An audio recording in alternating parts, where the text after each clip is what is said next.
is 8:43.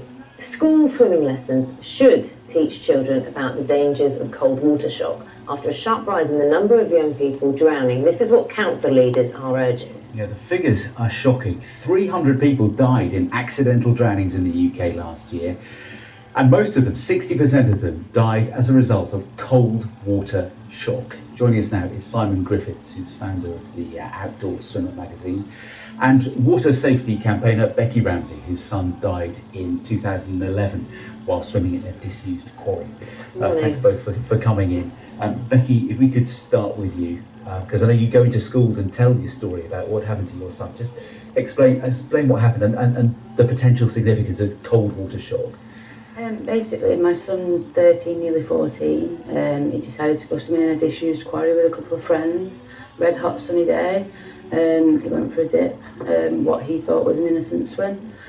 He'd been in the water for about 20 minutes before he got into some kind of difficulty. He shouted for help 3 times, and a Polish man pulled Dylan out. He was only actually underwater for 3 minutes in total. He was only literally that much underwater. He was still stood up when the guy pulled him out. Give him CPR immediately at the scene. I shouldn't be sitting here telling you that my son died. I should be saying he had a near miss with everything I'm saying. But unfortunately, Dylan died. And Dylan was a really fit and healthy young man, as far as you knew. Dylan was a super fit athlete of his school 2 years in a row. He competed in out of the area sporting events against district level, and he was at the top of his game. He was a free runner. He was swimming at the Lake District just a couple of weeks before he died with school. He'd been swimming since the age of 8 months old. He was really, really, really fit and healthy. No underlying health issues. Simon, hearing what Beckie's talking about and what happened to Dylan, one of the things that strikes me is most people, I think, are very aware that sometimes when you jump into a swimming pool, you don't expect it to be as cold. You have that sharp intake of breath, and that's when the shock or the surprise hits you. But Beckie, you were saying that Dylan was in the water for 20 minutes. So this isn't only an instant impact. People need to be aware, I think, of the longer term. Cold water shock is a real thing. And I think the current campaign around from the RNLI that's been picked up by LGA is talking about cold water shock because there's that very immediate risk when you first enter cold water, that sharp intake of breath, the increase in your breathing rate, increase in heart rate. That if you're not expecting, it can be very scary and it can cause you to panic, and that's when a lot of people... Because often you take the water with that sharp intake. But obviously if you're swimming in the water for a longer period, as Dylan was, there are other things to take into account. As you're in the water for a longer time, your blood flow to your muscles decreases because in cold water your body tries to preserve the heat in your core.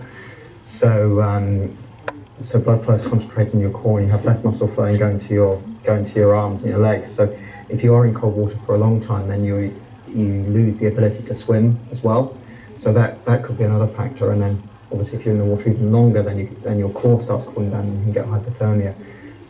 So there's a sort of series of risks that you have to deal with and be aware of when you're swimming in cold water. But the particular campaign that the RNLI are pushing at the moment is around this first immediate effect of cold water shock that you get when you hit the water. And I think the idea that if you're aware of that and you know what's happening, you can reduce the risks, because if you know what's happening, you know it's a normal thing, then there's less likelihood that you're going to panic and you will take the right action rather than the wrong action. There'll be lots of people watching this morning who are planning to go to the beach or swim in a river over the next few weeks during the summer holidays. Are there things that you would tell people when you go into schools and advise? Are there things you can do to protect yourself, to try and minomise the chances of this happening? Yeah, when I go into schools, I tell people that they should always go to lifeguarded beaches for a start. That's the first instance. If they do want to participate in open water sports, go to organised events. That's the best advice anybody can give you.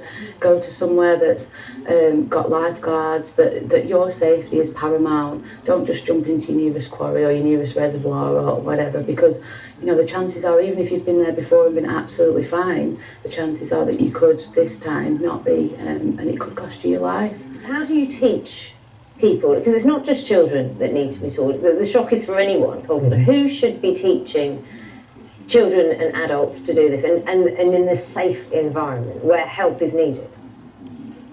Everybody's got the responsibility, I believe. Yeah. I think it's one thing talking about it and having a sort of intellectual understanding of it. It's a completely different thing experiencing it. So if you can get the chance to experience it in a safe way, you'll reduce your risk because you know what's happening. And the other thing with cold water shock, once you've experienced it a couple of times, the effect lessens. So when you've been swimming a few times in cold water, you don't experience it in the same way. We obviously want to make clear that anyone who's going to try it, do it in a safe environment. Yes. That is the advice that's shared by both me and Simon, that if you are going to do it in a safe environment, somewhere that's organised, somewhere that, like I say, that your safety is paramount. That's the most important thing, that the person who is swimming is safe. Had you and Dylan ever even heard of cold water shock before this? Never. It did take the tragedy for cold water shock to ever even be mentioned to me, and it's sadly the case for so many families, so many parents out there. The first time they hear the words cold water shock is after they've lost a loved one, and it's tragic that it's not. Open water and water safety and the dangers in and around open water should be as well known as the Green Cross Code, in my opinion. I know you mentioned your daughter as well, as her confidence after this tragedy. She was scared initially to go into the water, but now is a lot more confident in the water. Thanks to her primary school, which they've worked wonders with her. This time 6 months ago, she didn't want to go near a swimming pool, and now you can't get her out of it. She wants to go 2-3 times a week, which is absolutely amazing to see. I wasn't sure we'd ever see her in the water. It's lovely to talk to you. Thank you so much Becky, for spreading your message today. Thank you. It's